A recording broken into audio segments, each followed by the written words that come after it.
and basically extreme weather combined with Victorian planting of beech trees means that we're getting really bad erosion of the soil. We also have similar problems in Grays Park, we have similar problems in Bleedless Valley, in Ecclesall Woods and elsewhere. So we're going to run a workshop to do with the causes of these problems and also some of the possible solutions. It's quite serious because it's causing flooding downstream, because what's left is almost like concrete, so when you get a storm event the water just pours straight off. It's eroding the soil, so it's hemorrhaging carbon into the atmosphere, and it's destroying the ancient woodland archaeology and the ancient woodland vegetation. Apart from that, no problem at all.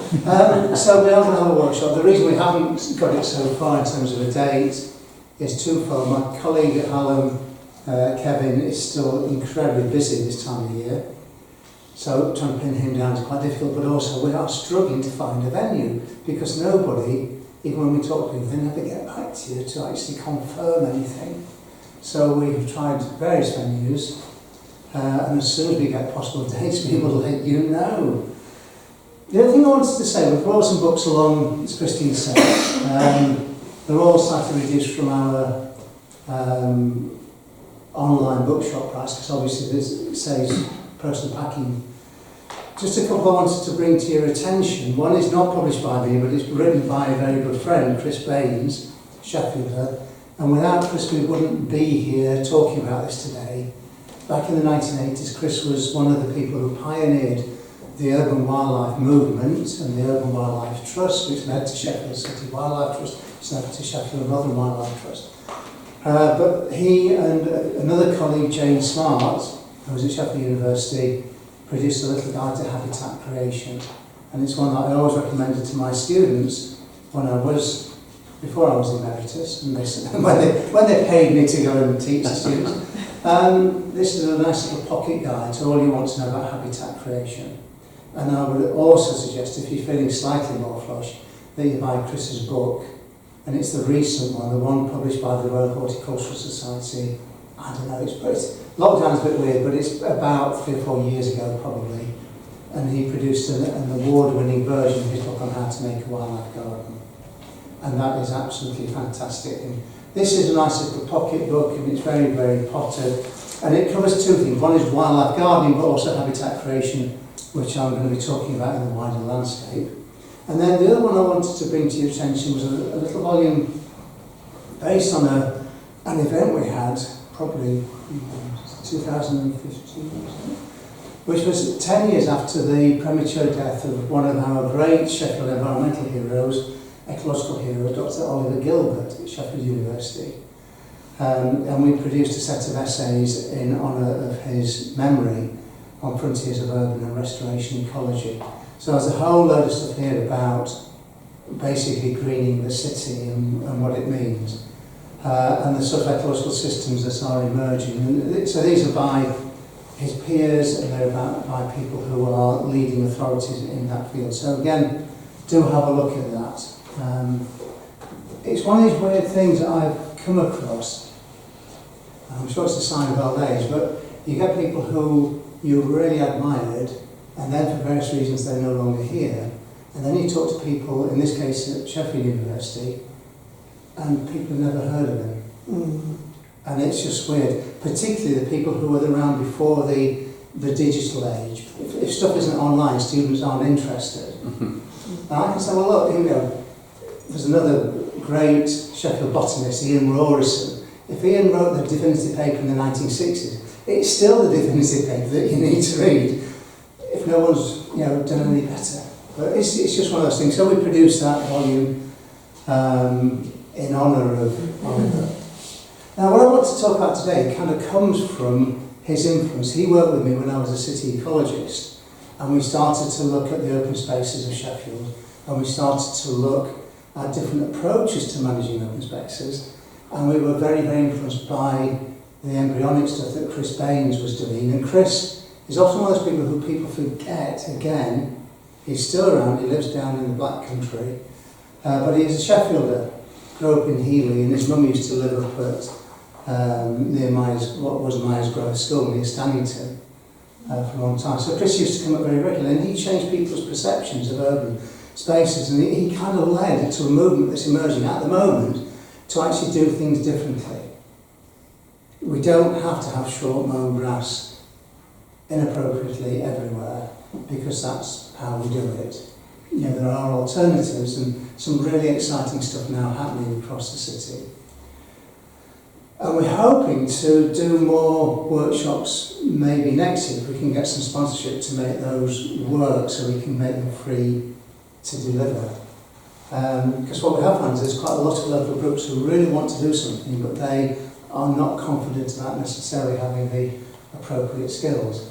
So what I'm going to do this afternoon is two really short things. The first one is a longer presentation about rewilding your garden, part one, with why we do it, how we might do it, what we can do, and some general issues. I'm then going to have a presentation about habitat creation and look at how we can actually take some of these approaches into the wider landscape, and then also a little bit more about specifics that you can do and how to plan what you're doing. Now, this might be in your garden, or it might be in a community space, it might be in a park.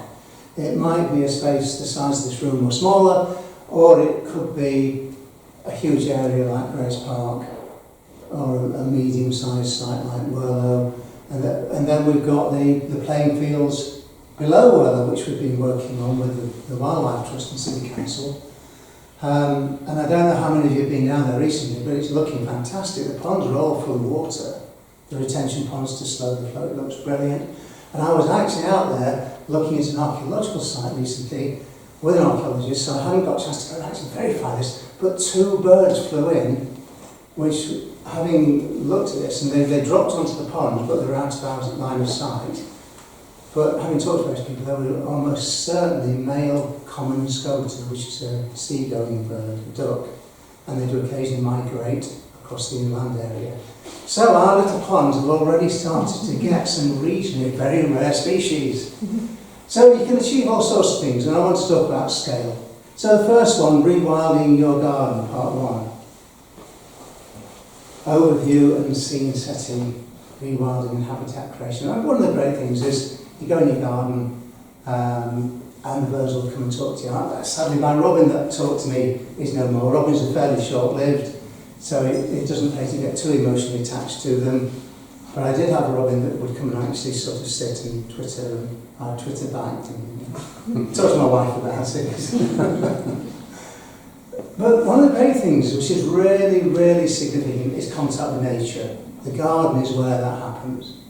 You know, for a lot of people, not everybody can get out and about.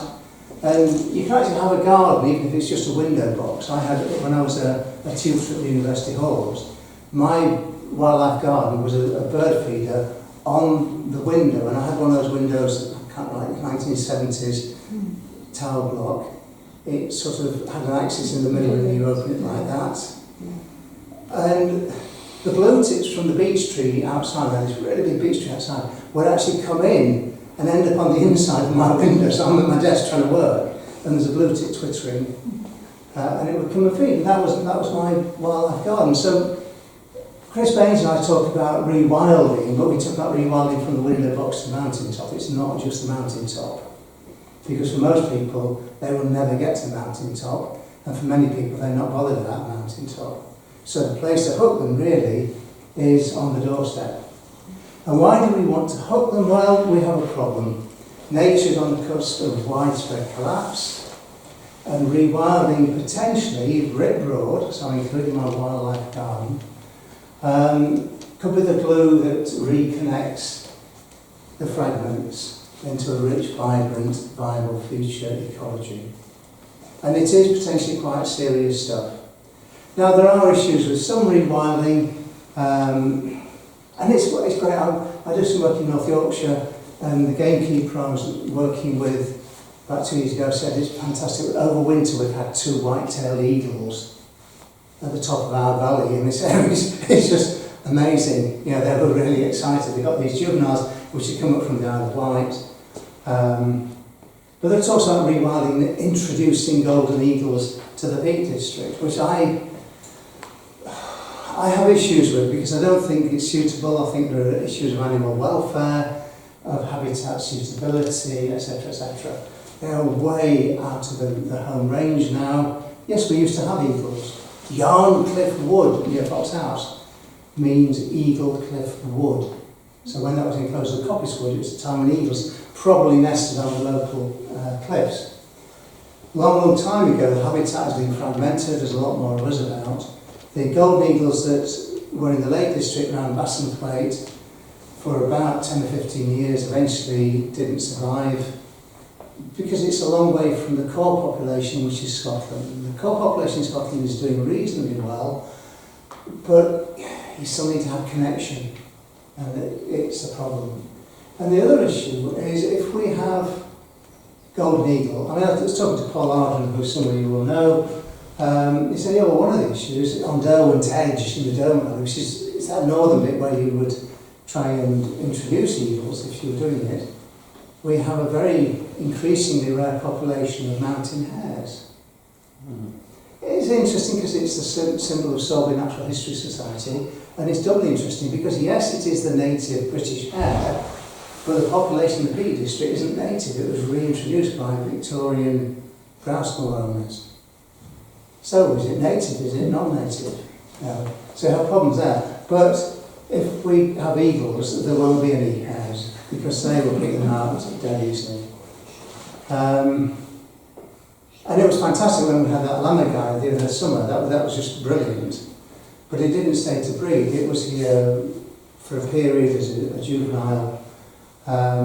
And I think the eagles would have a problem. But there's a double problem. Eagles are really big predators. When we talk about wilding and rewilding, we talk about reconnecting and re-establishing what we call the trophic levels, the levels of feeding different predators. And this is pretty near the top of that tree. Eagles are big birds, and they will take sizable prey. So you might think, oh, well, that's all right, that's exciting. Well, obviously the farmers are going to be nervous about this, and you can sell, you can pay for any lambs that are taken, or anything like that, that can be sorted. But despite that, DEFRA gave a licence the other year to shoot 100 ravens in Derbyshire.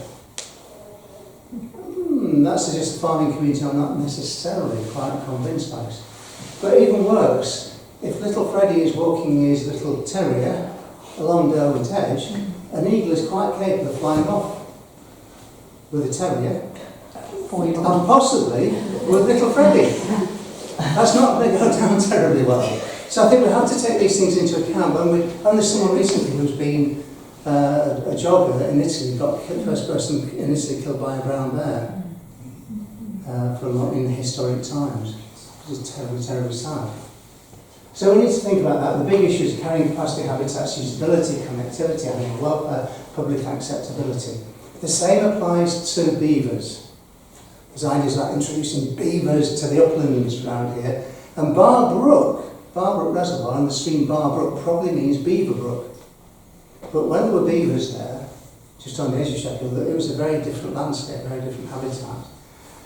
And the colleague who is very knowledgeable about this, and one of the most senior ecologists in the country, said to me recently, she was at a meeting to discuss this, she said, the habitat's wrong, they won't survive. If they do, they'll head into the lowlands. That's where the habitat is. You're trying to put them on moorland. What do beavers eat? Trees. Are there any trees on our moorlands? No, there used to be. It was wood pasture, but there aren't now. So we have problems. So the present state of nature means that it's time for action. We have issues of pollution, climate change, urbanisation, globalisation, biodiversity extinction, nature deficit. And this is a big problem. This is near where I live. This is just on the edge of the Moss Valley. And for 30 years they've been ploughing down slope. One of the basic things in farming is you don't plough down slope, you plough along the common. Well, I'm sure you know all this. It's just an ecological desert. There's nothing living in that soil anymore. It's completely dead. It's right up to the stream side there. And when it's dry, it sets like concrete. There's no earthworms, there's no arthropods, there's no fungi, there is nothing. So it's ploughed, eroded, it's biologically dead. And we then get polluted rivers. It's a triple SI river, specially protected river. We get pollution of the lakes, seas, and silting up of estuaries, which costs a fortune because that soil is washing away. And as an island community, where we need to produce quite a lot of our own food, that soil is our future. So if I were a farmer, I wouldn't be dealing with that in that way. So we're also now in the Anthropocene. This is the geological epoch where humanity and not geological forces drive global environmental and ecological processes. And there are big implications of this. And those are some of them. And if you haven't read it, I love that book on global catastrophes, a very short introduction. That was a bit of Christmas reading sometimes. I used to recommend to the students. It tells you how it's going to go. And it's very exciting. And then I wrote a volume about ecological history and a 1,000-year timeline of conservation in Britain. Just to set the scene and to cheer people up, because we have broken nature, human impact on nature causing catastrophic change, conservation is only partially succeeded, and at worst has utterly failed in some cases. So we need radical new approaches, and we need them pretty urgently. This one I was surprised at, really. The UN report, Nature's Dangerous Decline, Unprecedented Species Rates Accelerating. And they said, oh, this came out about 3 or 4 years ago, 60% of animal populations wiped out since 1970. And I was getting phone calls from the media and saying, isn't this awful, this is terrible. So I'm surprised it's only 60%, I thought it was far worse than that. So we've been telling you this for 40 years, but you just haven't listened. And large areas of the planet are actually on fire. You know, parts of Australia, California, Portugal, Greece, lots and lots of these areas are now climate prone. And last summer, it even spread into Rotherham, Barnsley, and the outskirts of London. Houses burning because of climate change. And on our doorstep, when I gave talks around the world, I had to explain that's not the River Don, that's the main road. We had that catastrophic flooding in 2007, massive global wildfires, catastrophic flooding, loss of productive soils. And the soils is going to be the one that's it's off the radar at the moment, but 50 years' time when we actually need food and other places are not prepared or not able to export it to us, we then may have a problem. And our breadbasket landscapes in the fenlands, only 50 years maximum harvest left. Could be a lot less, could be 30 years. So we have to think global and act local. The other thing is that we've had what we call cultural severance. This is where the gardens start to become really important. Because the people-nature connection has broken, human-nature dependence has shifted from local subsistence, and long-standing traditions have ended, and there's displacement or extinction of indigenous peoples. From all of humanity's life, we've depended on our local resources, and therefore, unless there's a catastrophe that forces you to do something really stupid, you try to maintain the sustainability of that resource.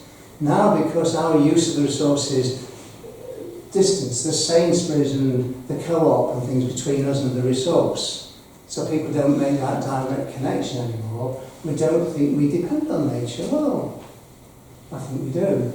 And agri-industry and agroforestry replace local subsistence, so we have big problems with that. The other aspect of cultural severance is the mental and spiritual one. And again, this is where gardens become really important, because mental and spiritual connections between people and nature are broken, and there are therefore issues for mental and physical health and well-being. And this became very, very apparent during COVID lockdown.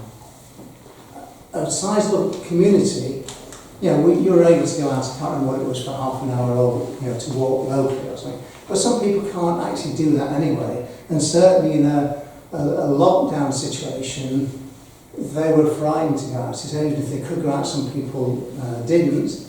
And there are still people who won't go out, that I've been told about, because they're still frightened. So if you then lose that connection, there are really big issues, and particularly for an increasingly urban community, because in the urban areas you can even lose track of seasons and seasonality because you have no contact with nature. It's nature that tells you where you are, when you are, and who you are. And in a landscape like that, there's precious little nature. There's also a flip side to this. It means that rewilding interventions must resonate with urban people. They pay, they make the decisions. We are now, for the first time, an urban planet. More people are urban than they are rural. First time ever in human history. So we need to be more inclusive, we need to think about this. And the idea of rewilding or wilding needs to start in the city and the town, and it needs to resonate with that as well as the wider countryside. And it can be fantastic. This happened to me years ago, walking to Radio Sheffield from my university office in the city centre, along Arundel Street, and a foggy November, about lunchtime, and the peregrine falcon flew over my head. And it, whoa, that's fantastic. And then the other thing that struck me was that nobody else on the street saw it, because they're all walking down, you know, with their heads down here. And I went to Radio Sheffield and I said it would be great if one of the universities could actually put an S-box up. Wouldn't that be fantastic if you get a camera on it? Our university did look at it and said, well, they haven't got anywhere that they could do that. Sheffield University phoned me up and said, we will, you know, we know we've got them roosting on the St George's building at Mappin Street, and we will put an S-box and a camera. 5 years after that, the NHS Trust in Sheffield had to ban their employees from watching the peregrines live footage feeding the babies. Now, to me, that's connection with nature. That is really good. The one I failed with, we had an idea before that, and I got a local business sponsor to put a peregrine nest box and a camera on the cooling towers that got demolished. And the energy company wouldn't let us do it, and obviously because they wanted to actually demolish the cooling towers. But my idea was to get the live footage on the big screen at Meadow Hall, because I felt that's the one to crack, because we need to move this from being a certain target, a certain demographic target of being environmentally aware, to the community that are down at Meadow Hall. And the way you do that is having those peregrines on a big screen right in the middle of that place. And obviously it didn't happen because the cooling towers got demolished. The other one that someone pointed out was, well, if you do that, you're going to cause accidents on the M1 because people are going to be driving past. So there we are. So what that leads me to is that gardens are the place to reconnect people and nature. And one of the things I would say about wildlife gardening, rewilding the garden and gardening for wildlife and gardening for nature is that it is a garden. It's a bit like when we go into Whirlow Park. It is a park. It's perfectly appropriate to have non-native species. You are gardening with nature in mind. You're not gardening for a pure native only type situation.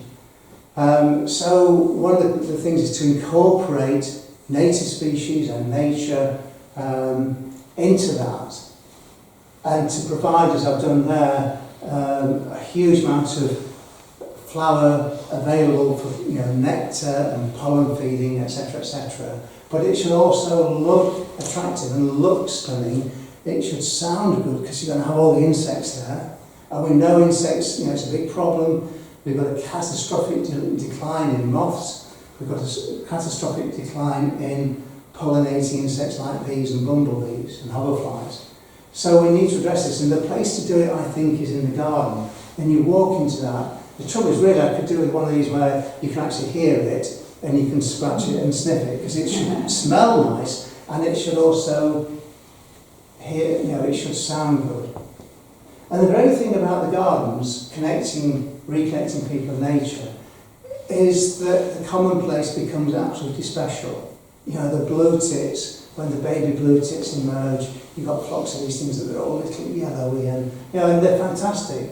And if the birds get used to you in the garden, they will come quite close and you get a really good experience. But the garden is a place to connect, and it's a place for people as well. So this is not a nature reserve as such, it's not a pure wildlife area, it's for people as well. So